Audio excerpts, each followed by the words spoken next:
All right, I think we can go ahead and get started.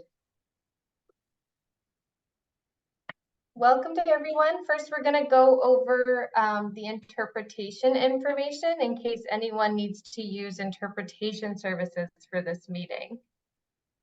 So we have interpreters here in 4 different languages, and they will introduce themselves and explain how to use the language channels on Zoom. Interpreters, will you please introduce yourselves in the order of the languages listed here, please? Starting with Vietnamese. Yeah, hello, do you hear me? Yes. Oh, I don't see my channel yet, my Vietnamese channel yet. I'm not sure if the Vietnamese speakers can hear me or not. Everyone can hear you right now. As soon as you do your introduction and let people know in Vietnamese how to join the channels, then we'll open up those channels. Okay, thank you. Xin chào quý vị. Quý vị có thể tìm thấy chỗ mà có thể nghe tiếng Việt được. Có 3 bước sau đây. Một là quý vị tìm cái thanh ngang, trong đó có cái hình quả địa cầu, quý vị bấm vào đó, interpretation, sau đó quý vị chọn ngôn ngữ tiếng Việt, và cuối cùng là sẽ thấy là hiện bạn đang tham gia buổi họp bằng tiếng Việt. Thank you. Thank you. Cape Verdean? Yes, thank you. Olá, boa noite. Gostaríamos de saber entrar na reunião na crioulo. Vai na barra de controle horizontal na parte inferior do computador. Vou clicar na interpretação. Depois, clicar no idioma que vou criar obi. Assim que vou fazer aquilo, eu vou estar na reunião na crioulo. Muito obrigado. Thank you. Thank you. Haitian Creole? Bonsoir. Good evening. My name is Cynthia. I'll be the Haitian Creole interpreter. Bonsoir. Non, pas c'est Cynthia et c'est interprète créole haïtien. Pour interprétation créole haïtien, allez dans contrôle bas, dans partie en bas écran, et puis cliquez sur interprétation. Après ça, cliquez sur langue que vous avez entendu. Kounya vous avez accès à réunion créole haïtien. Merci. Excellent. Spanish? Good evening, everyone. This is your Spanish interpreter, Tracy Pichardo. Hola, buenas noches. Mi nombre es Tracy Pichardo. Seré su intérprete de español esta tarde. Para escuchar esta reunión, hagan clic en el globo en la parte inferior de su pantalla y seleccione el idioma. Muchas gracias. Thank you. Excellent. Shauna, can you please go ahead and start the interpretation channels? Excellent. We can do a quick test to make sure they're working smoothly. Interpreters, please go ahead with interpretation, entering the channel. And if there are any issues, please let me know in the chat. Great. I think we can move to the next slide.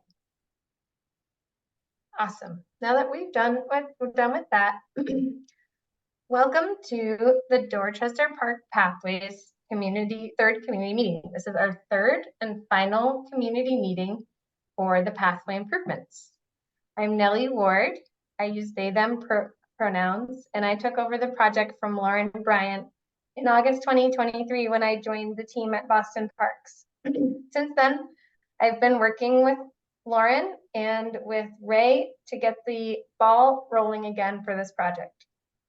From now on, I'll be the project manager overseeing the project, and I will be your point of contact through the design and construction process. I'd like to thank you for your participation in this meeting. We know that you guys are very busy and you have busy schedules, and we appreciate you taking time from your personal lives to join us. And I would like to welcome any elected officials who might be on the call to raise their hand if they'd like to say anything at this time. Don't see any yet. Next slide, please. So this meeting is being recorded. We do that so that we can post it to the project website. We will also be posting meeting minutes and also the presentation slides themselves so that you can review them yourself and or share them with friends and neighbors who were unable to attend. Shauna, if you could drop the project link in the chat, it's also up here. All of that will be posted on the project webpage within about a week of today. Next slide, please.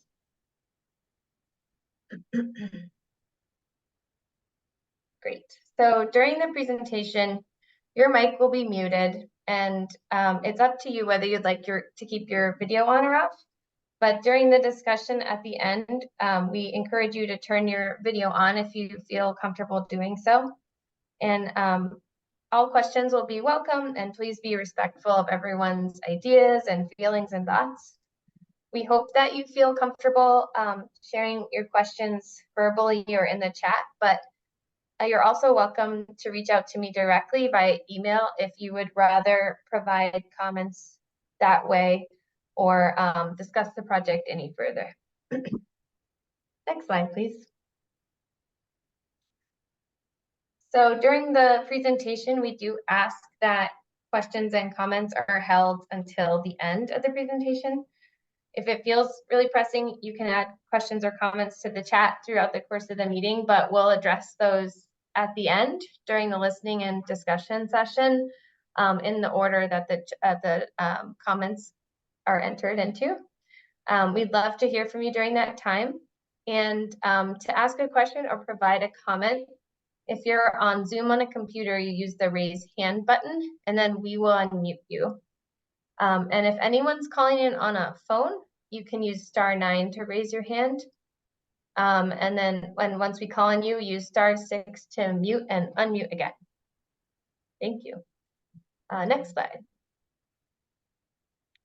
So now that we're done with Zoom etiquette, we can get started on the project overview. Next slide.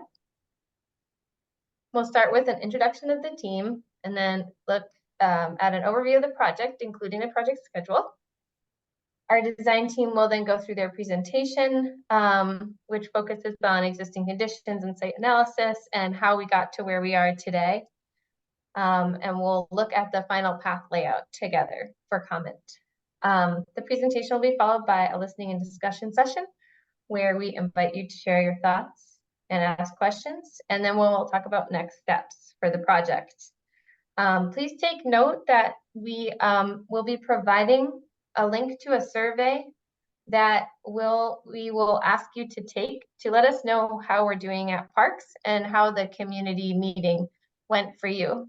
Shauna, if you could, great. We're gonna add that survey to the chat now, and you're welcome to take it, and we'll also add it at the end of the presentation.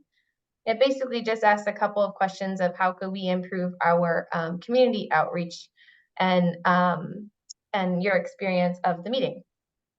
Next slide, please. So once again, I'm Nellie Ward, project manager from Boston Parks. We also have Lauren Bryant on this call, who continues to be an advisor. Thanks, Lauren, for joining us. And Lauren has been at Parks for over a decade and continues to be an excellent resource. We don't have Tammy today. We have Shauna, our graphic arts technician, who's moderating. Thank you so much, Shauna. You're also still welcome to chat with Tammy, who's our amazing community outreach coordinator. The landscape architect for this team is Ray Dunnett's Landscape Architecture, and Ray will be presenting his work tonight.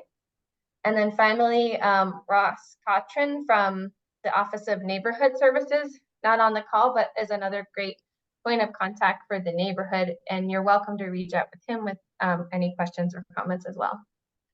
All right, next slide, please. Project schedule. Again, this is the third of 3 community meetings for Dorchester Park Pathways. While I wasn't here, at community meeting 1, the team discussed site analysis and preliminary design direction. And I know many of you were here for that, so thank you for being here for the whole scope of the project. At community meeting 2, the team compiled the results of the site analysis and the feedback from community meeting 1 to come up with a proposed pathway network to present at the 3rd and final community meeting. Due to staffing, the schedule between community meeting 2 and today's community meeting 3 was elongated more than anticipated. When I joined Parks in August 2023, the project was transferred to me, and since then a lot has been going on behind the scenes. The project team studied the community meeting 2 pathways plan in much more detail to confirm that we could actually build what we were proposing to, and that the pathways would comply with the American Disabilities Act regulations. During this more detailed process, we discovered that it was not possible to make all the paths in the park compliant with the existing budget, and that we had to take a few steps. One, we applied for a variance from the Massachusetts Architectural Access Board for a few of the main path segments that were not possible to regrade due to ledgestone and/or mature trees. After a lengthy process, we successfully received a variance from the board for a couple of the problem areas. 2, we worked with City Hall to get more construction funding for the plan that was approved by the board, and we were able to secure an additional $500,000 from City Hall to fund the construction of the pathways and the accessibility improvements. We had to modify the plan, and then 3, we had to modify the plan to focus more strictly on the pathways in order to get the project to fall within the budgetary constraints. So that brings us to today, May 28th, our third and final meeting, and we're happy to present a pathways plan that we know we can afford and that complies with code. We'll use the feedback collected at this meeting to finalize the conceptual design, and from there, the design team will launch into the construction documentation phase. If all goes according to plan, the project will likely go out to bid and into construction following that phase. Right now, we're targeting fall 2025 for construction, but we have a lot of work to do, and final timeline for construction is TBD, and we can certainly talk more about that a little later in the presentation as well. Next slide, please. Nellie, sorry to jump in really quickly. You just said we're targeting construction for fall of 2025. I think completion is fall of 2025, right? And we're starting. Oh, yes, thank you. You want Yeah. to jump back one real quick, Ray? Sure. Just wanted to clarify that. Thank you. Yeah, fall completion of 2025. Thank you. Okay, park design. So for every parks project, there's 4 main components that go into park design.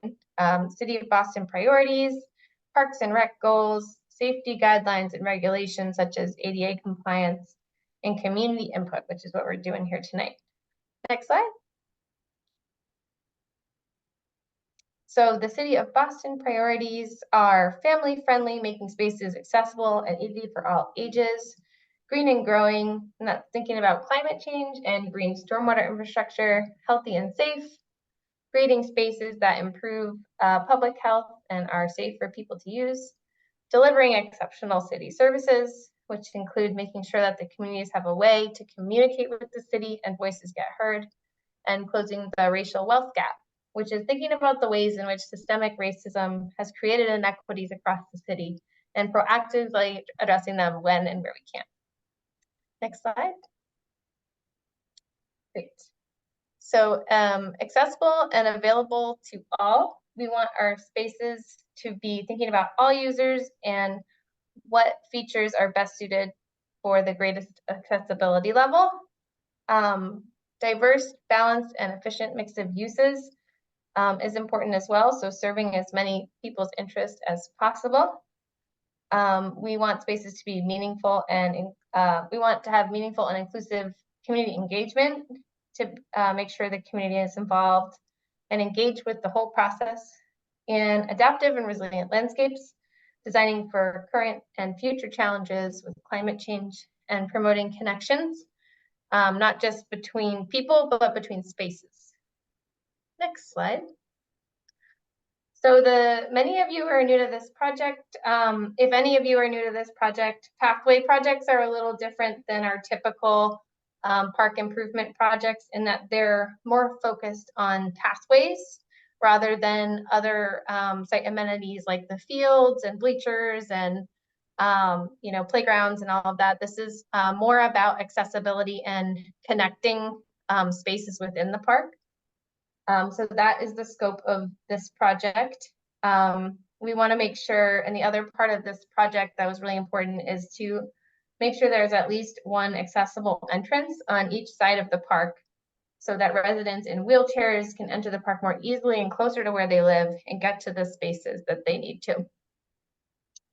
Great, and with that, I will pass it off to Ray for the rest of the presentation.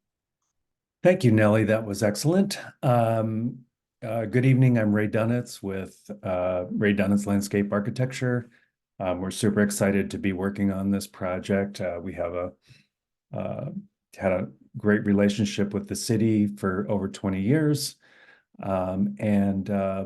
This project brings a lot of interesting challenges and has an element of history, which we enjoy. The park, as you know, is about 28 acres, a little over 28 acres. It was originally planned by the Olmsted and Elliott firm in 1895. Much has changed since that original plan was developed. Some land has been added. Different uses have been added over the years. But this gives you an idea of the location of the park, right adjacent to the Carney Hospital, Dorchester Avenue, located by this green line here. And we're surrounded by Richmond Street, Adams Street, Richdale, and Hutchinson Street on the other side. The Neponset River is a bit to the south, and Lower Mills is down the street. Here's an image of a historic plan drawn by Olmsted and Elliott. As you can see, sort of resembles the boundary, shows the woodland and many curvilinear paths, which was very prominent in that era. Also shows what I believe is the MBTA yard as part of the park. That's changed, obviously, over the years. This just to give you a brief overview of the existing conditions and the uses and access points. The path system here is designated in white.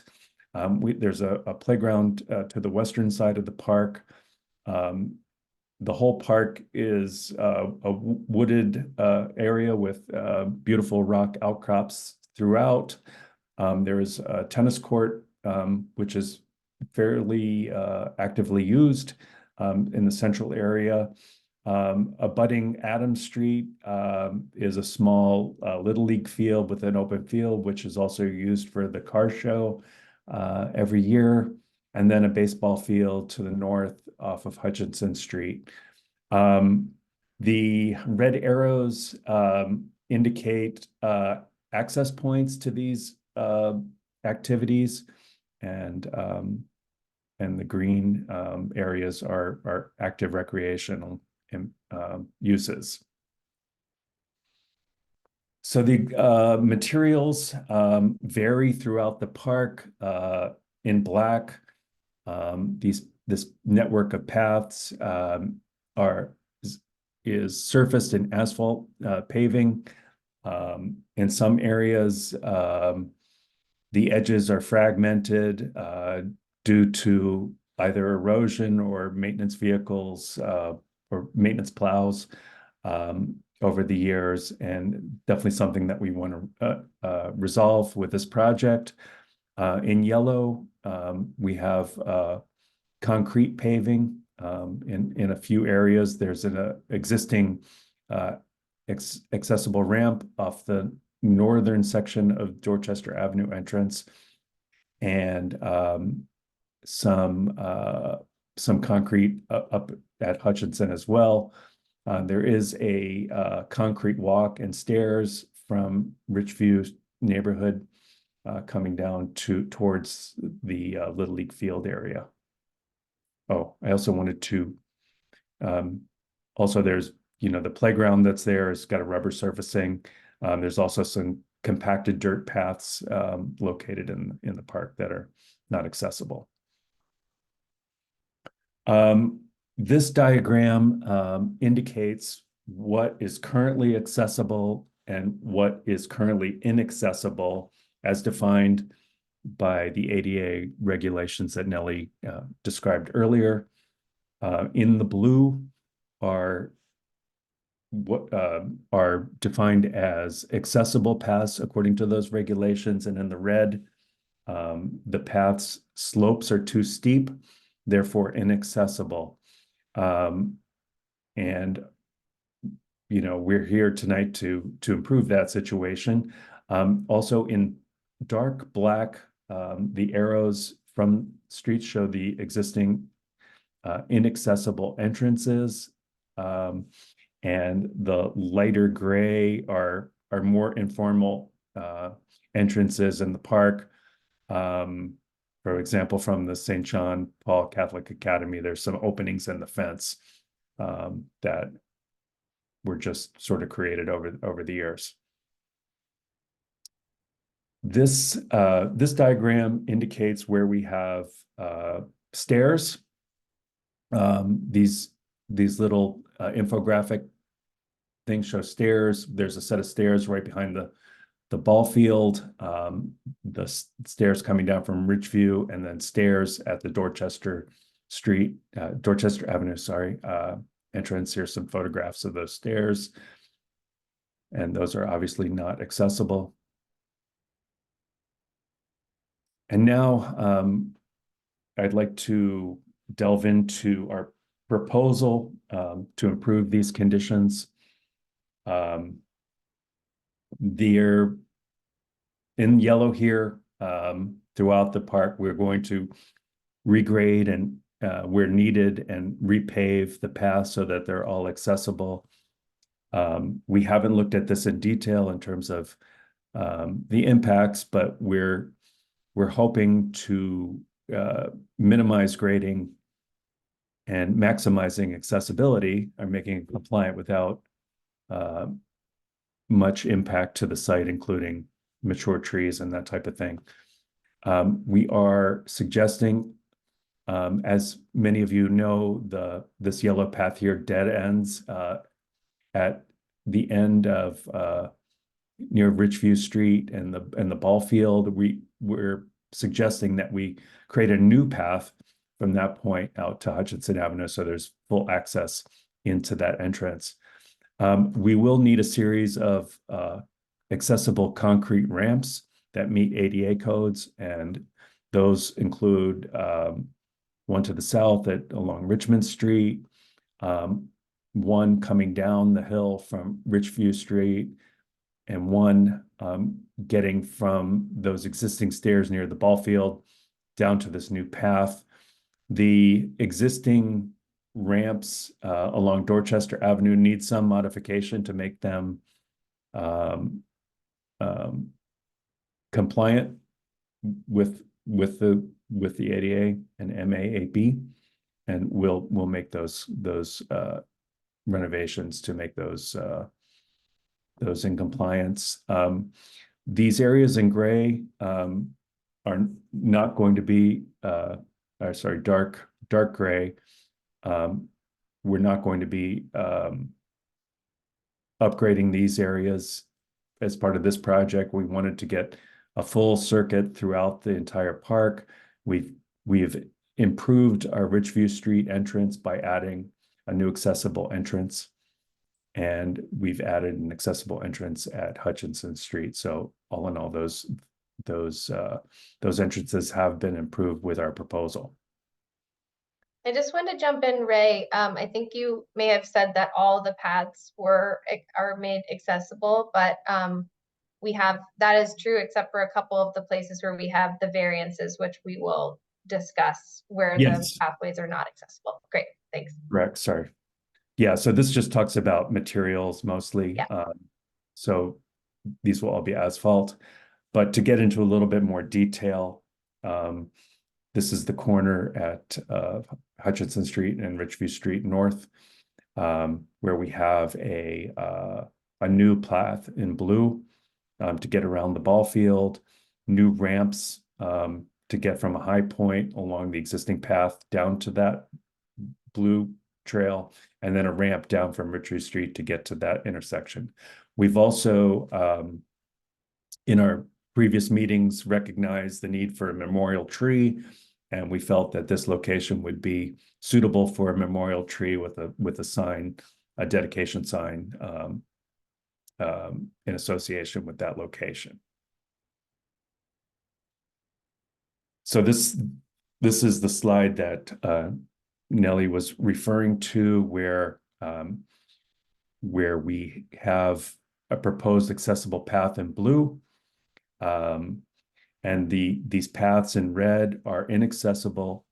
However, we have received variance from the MAB to improve them, and we'll get into some of those details in a few minutes. We're improving the accessible entrances with these green arrows in these locations, and these gray entrances will be maintained as they are right now. So we're going to highlight 5 of the areas where we sought and received the MAB variances.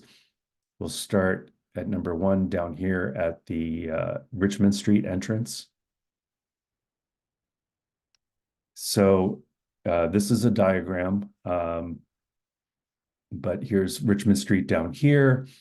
There'll be an accessible ramp ascending the hill, taking a little bit of a dog leg to get to further ascend to get to this path up here. This piece in here, we cannot make it accessible because of the grades. However, we did receive a variance as long as we added a handrail there. They approved this design. What the handrail might look like for the ramp would be something like this to the left. We haven't really gotten to the level of detail yet, but this improves this entrance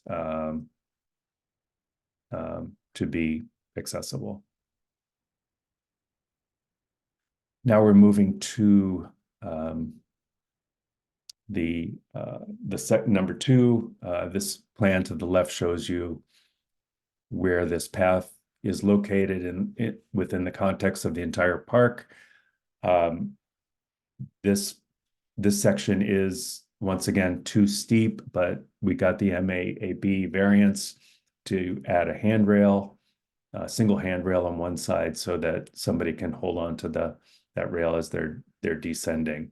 The rest of the paths shown here are all accessible, so just this one little steep area here. The area number 3 is sort of close to where the tennis courts are. There's a junction there where there's an existing paths, and this particular area to get from this upper level down towards where the field is and the car show is very steep. There's a lot of ledge outcrops there, very challenging to make it accessible. We did apply for the variance and received it. So this will all be repaved, and the new single handrail added to one side of the path. We will have to be cognizant that maintenance vehicles will be using these paths as well. So the design will be considering protection of those rails by any vehicles, from any vehicles, I should say. Area number 4 is located at the southeastern end of the, or let's say, left field of the baseball field. There is an existing stair there. It comes up to a landing, but the slope getting to this existing path is very steep. So our concept would be to add more stairs there so that this whole path can become accessible, and to access it for someone in a wheelchair, they would be able to ascend and descend down a new accessible ramp. And this once again will all be paved, and this is our new accessible path that goes around the ball field, as described earlier.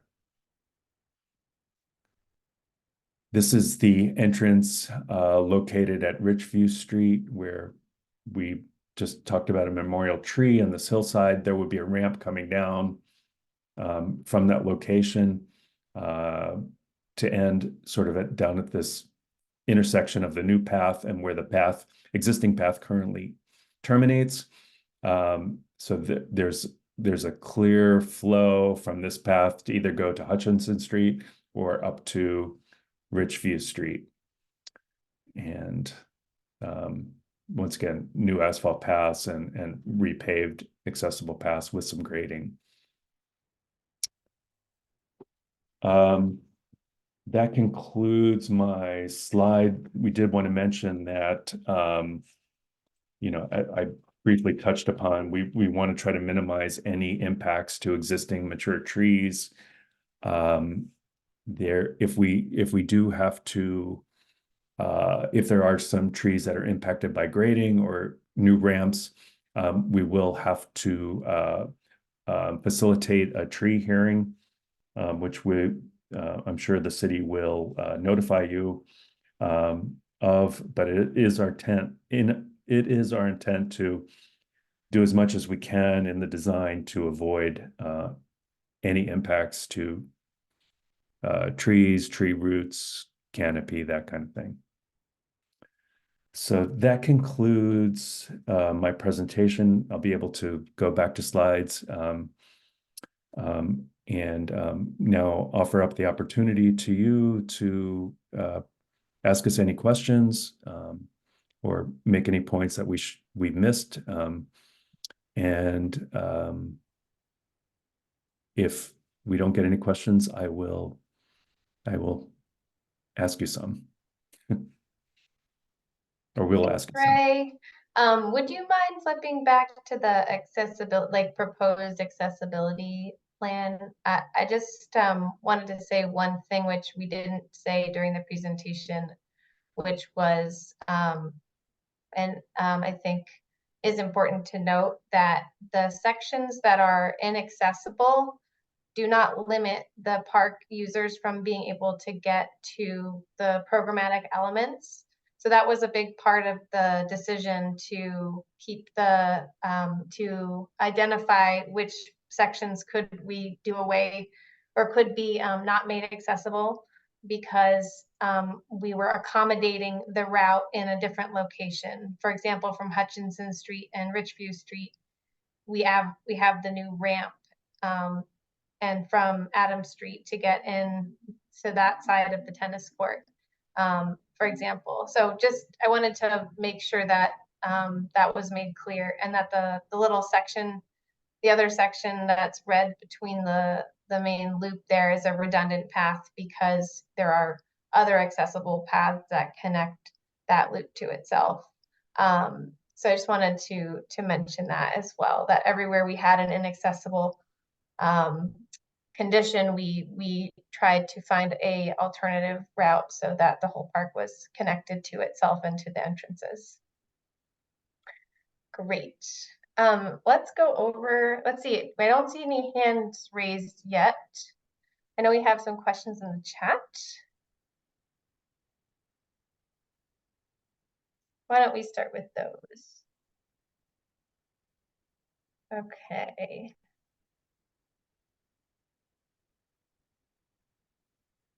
First question from Linda. In regrading, how will you protect the old growth trees? I think Ray spoke to that a little bit, but that was a humongous design driver for us in determining, you know, how and where we regraded. So keeping the cut and excavating and filling to a minimum anywhere where there is an existing tree is designed for in this plan. There may be a couple of places that come up where a tree needs to be removed. And if that happens, we will have another meeting, as Ray mentioned, where we will present those specific trees that have to be removed for the purpose of creating an accessible walkway. But absolutely prioritizing the health of the existing mature trees and trying to grade in a way that minimizes the roots, disturbance to the root system is a priority. And so that might entail, building small retaining walls or, grading in such a way that we have a certain distance that we're trying to keep away from the roots. And also, Nellie, to add in to that, we also think beyond that grading too at the Parks Department, and there'll be things that our contractor is required to do during construction. So that they'll also be working to protect those old growth trees during the construction process as well. Yep.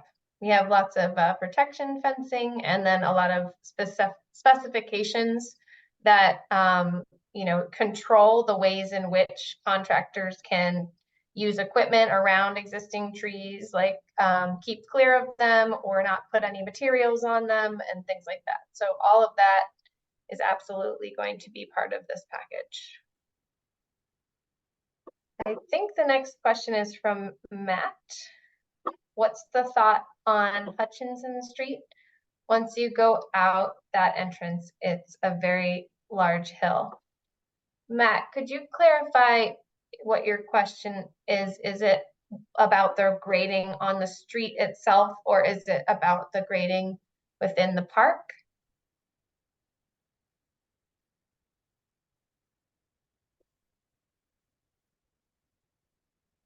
Matt, are you with us? Grading on the street, he's saying. Oh, okay. Yeah, unfortunately, the grading of the right-of-way is not part of the scope of this project. There are handicap parking spaces at the top of the hill. So the idea that would be if you were in a wheelchair, you would park and access the site from the parking space, and that once you get onto the park property, that the paved pathways would be accessible. But unfortunately, that's not in our control at the Parks Department. That's the Public Works Department. But yes, it's a great point. We have a question about drainage plans. I would like to hear about drainage plans with all of the new concrete. Thank you. Ray, would you like to speak about the drainage plan, or would you like me to? No, I can speak about it. We are going to we're going to need to see how much new impervious area we're adding once we get into more design development. We're hoping that the existing drainage system can be cleaned and flowing and doing what it's supposed to do, and that we're not over taxing the existing drainage. There is another comment in here or question about the cobblestone gutters. We're going to take a look at the drainage holistically and make sure that we're picking up all the majority of the paths that we're showing here are existing. We've added some new ramps, which need to drain somewhere. We haven't gotten to that level yet, but we do have a civil engineer on board who's going to take a look at all the hydraulics and the grading. We've talked about, how do we pitch the walkway section? Do we crown it in the center so that we dissipate some of the water in either direction rather than sheet flow it in one direction? But all of that will be determined as we get into more of the engineering of the site.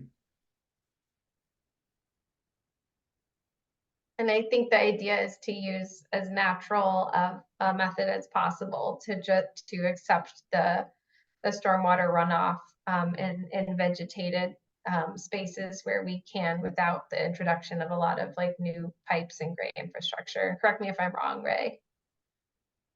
That would be nice.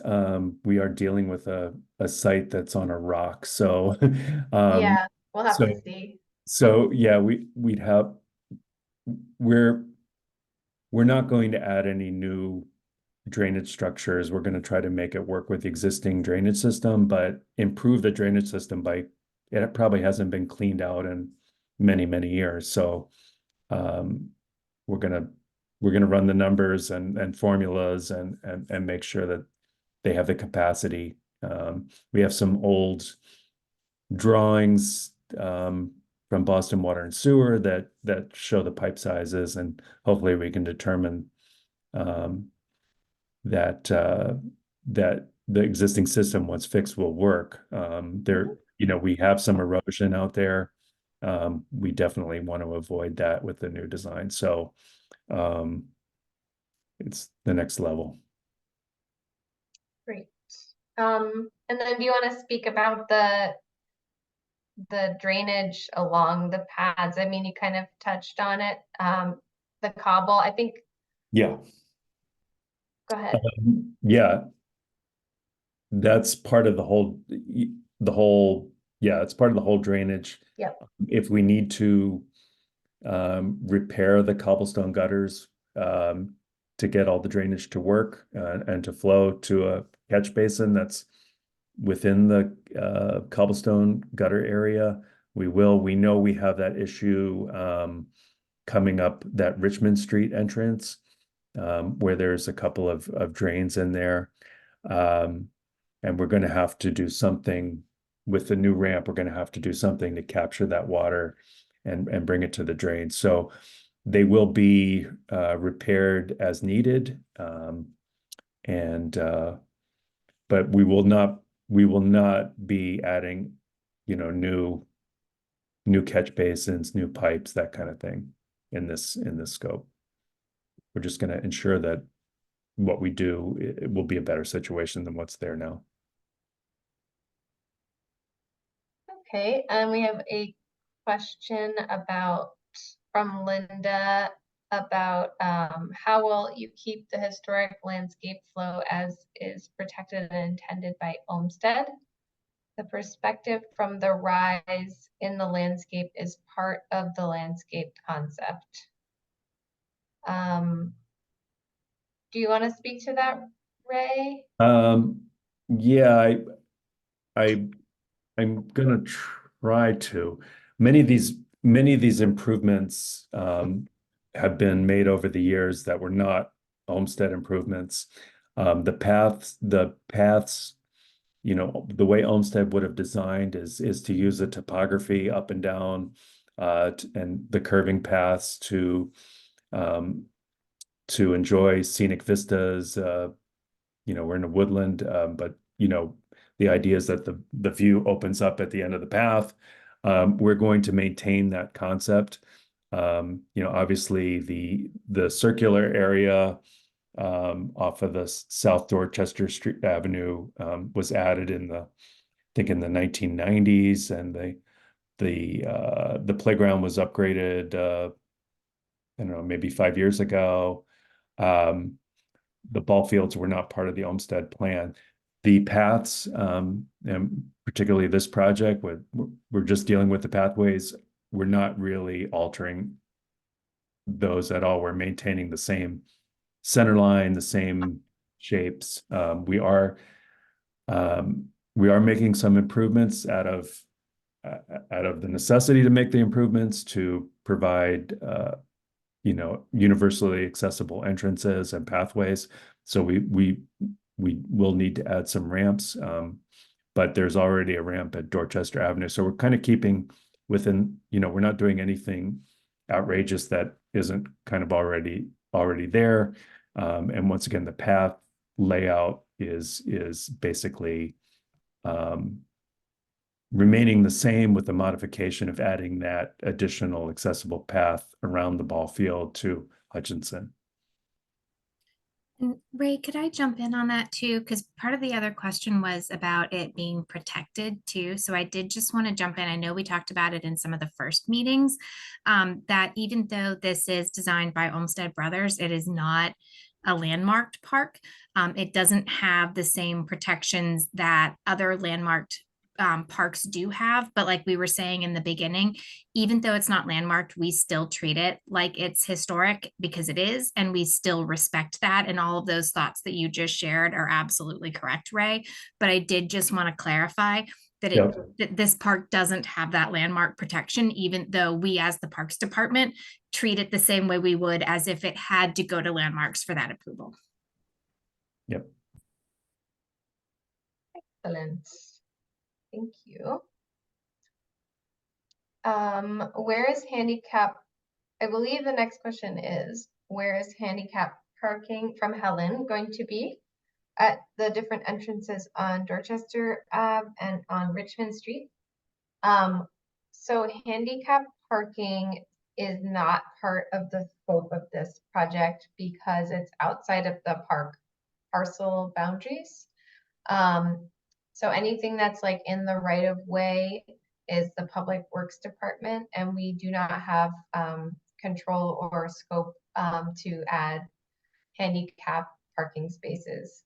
But we did try to provide accessible entrances at each of the sort of more residential areas and think about the existing sidewalks that are leading up to those entrances and how people might be able to use them in wheelchairs.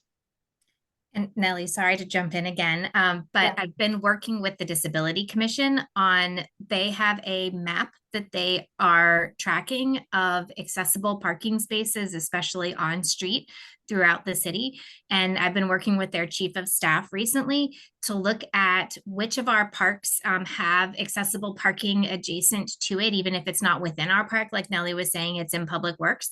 And so Parks, Public Works, and the Disabilities Commission right now is looking to see where we can easily add striped accessible parking spaces to, you know, right outside of parks. They're doing the same thing at schools and libraries and other public facilities. So it is in the works. We're just not, we're not quite there yet to announce everything.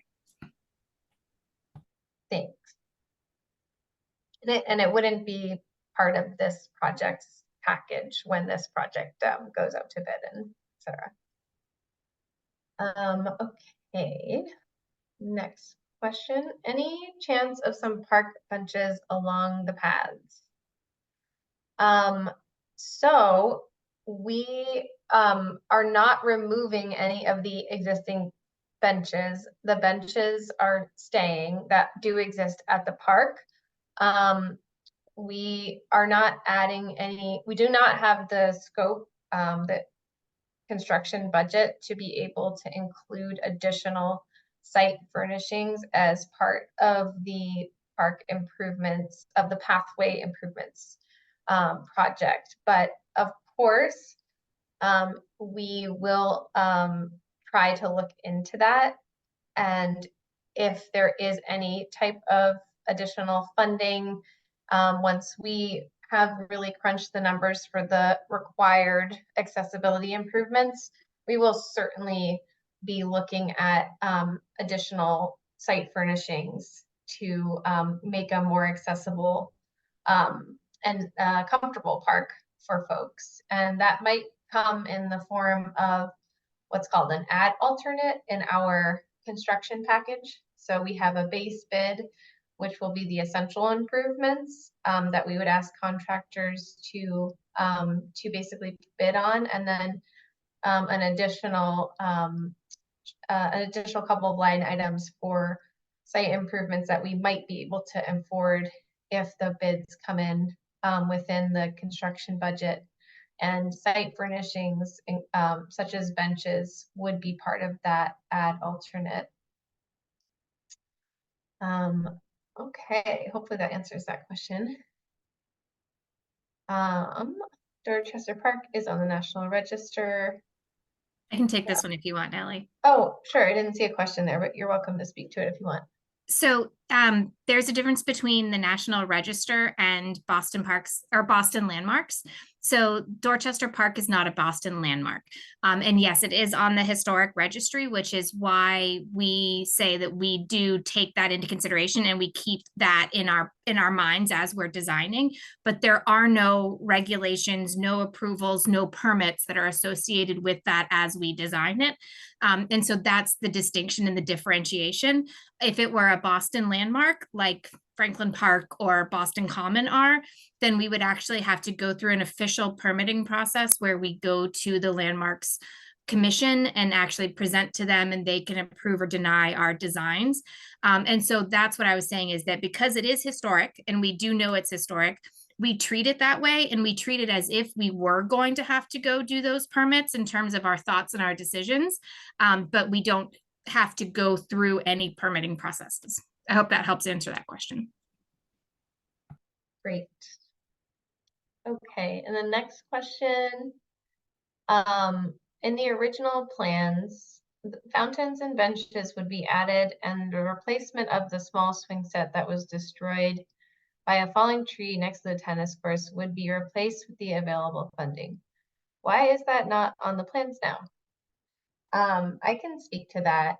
I think I mentioned this at the very beginning of the project, but the plan that had been presented to in the earlier community meetings, once we really studied the numbers and did a cost estimate for including fountains and benches and the swing set, the estimate for that was like 2 to 3 times the amount of funding that we actually had available for this project.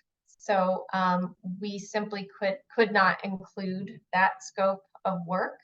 And it really, you know, in addition to that, the cost of the accessibility improvements was maybe a little bit higher than what had been originally anticipated. And so there's a little bit of a trade-off in prioritizing the accessibility improvements and really honing in on numbers a little bit more closely. And so those things are in pathways projects are not typically included, like swing sets and you know, site furnishings and that kind of thing. Usually it is typically the pathways. We always like to try to include a little bit more if we can. If it's adjacent to a pathway, we can kind of make the argument that it should be covered under the budget. But in this case, it was just simply not affordable. We did ask for more money for the project, and we did get $500,000 additionally to where we had started. But that still, that new construction budget still really only covers the accessibility improvements. And so that's why we're not seeing that on the plans now. I think we responded to the Register of Historic Parks question. And another question, would repairing or replacing the bulletin boards at the entrances be inexpensive enough to be included? That is not something that is like part of the scope of this project, but I can certainly follow up and see if we have another venue through which we could repair those bulletin boards. We have a separate budget for general park improvements that would be separate from this project, that we may be able to have maintenance replace the bulletin boards sort of just as general park upkeep and maintenance. And I can certainly, I will certainly look into that. Thanks for that question. Any additional questions or thoughts?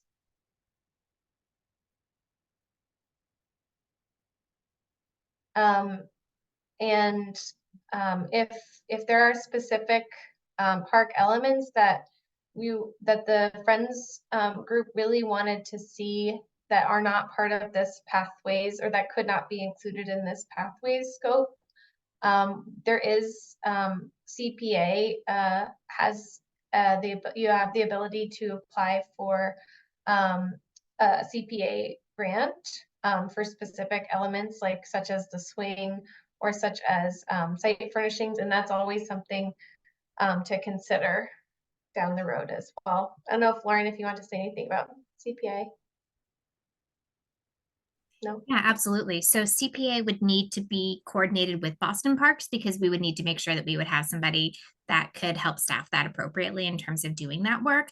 But we do find that friends groups in particular have pretty good luck looking at the CPA funding. And for those who may not know what that is, it's the Community Preservation Act. And so that, the 1% tax that was voted in several years ago to go towards parks, open space, housing, art. That funding is there that can be applied for. And so it's something that there could be a joint parks and friends group collaboration potentially to see if we could get the funding for some of the site furnishings and the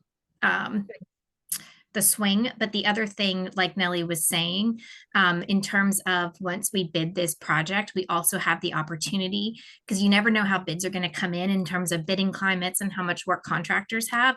So we also have the option or the opportunity to put some of those items as add alternates. So if our bid comes in lower than we're anticipating, we could potentially get some of those that way as well. So we can continue to collaborate with the community to see, like Nellie said, if there are other ways, even if the bulletin board, if, we can take a look at it.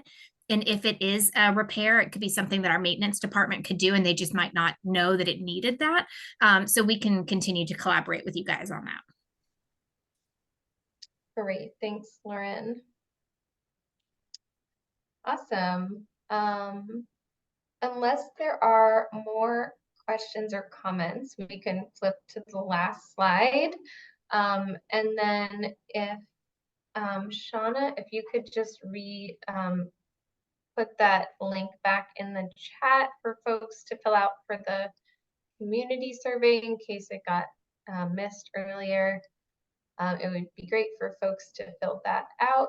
And again, please check the project webpage for future updates and also the slideshow from this presentation, the notes from this presentation, and the video recording will all be there within a week. Again, I'm Nellie Ward, and my contact is at the bottom of the page there, and I am happy to chat with any of you at any point in time. And thank you so much for attending this meeting and for your time tonight.